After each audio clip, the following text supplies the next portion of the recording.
D'une main, ils brandissent leur sabre, de l'autre, ils se cramponnent à leur fauteuil fixé au sol. Ces athlètes handisport et valides s'affrontent à l'occasion de la compétition nationale handi-valide. Comme chaque année, elle se déroule au gymnase de la commune mélanaise, à l'est de Grenoble. Durant 2 jours, une trentaine de sabreurs et de sabreuses français s'affrontent en équipe et en individuel. Une rencontre de haut niveau qui se veut avant tout inclusive. Il y a de l'intensité, il y a de l'envie, il y a de l'adversité. Le but, c'est de rencontrer que les personnes en situation de handicap et les valides se rencontrent à travers une compétition. Et voilà, ce lien entre handi et valide, on le voit que quand la compétition a commencé, en fait, il s'efface pratiquement. En fait. On ne le ressent plus du tout et c'est une compétition comme une autre. Et, voilà, et c'est ça vraiment l'important qu'on veut faire passer.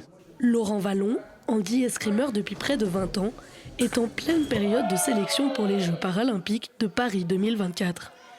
Comme les autres meilleurs tireurs handi de France présents ce jour-là, il se mesure à ses homologues valides issus des classements régionaux. Cette compétition-là a aussi l'intérêt, on essaye de faire des compétitions internationales juste avant les compétitions internationales pour avoir un rythme de travail assez important.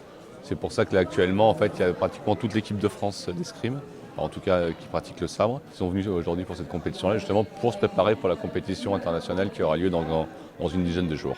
Des combats également très bénéfiques pour leurs jeunes adversaires qui manquent encore d'expérience. C'est un petit milieu, l'escrime c'est pas très grand, l'escrime handi c'est encore plus petit.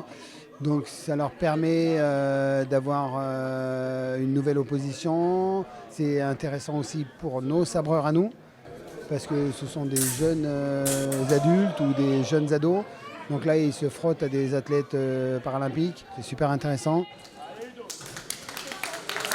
Après une journée d'intenses combats, l'équipe de Mélan a finalement terminé 5e au classement.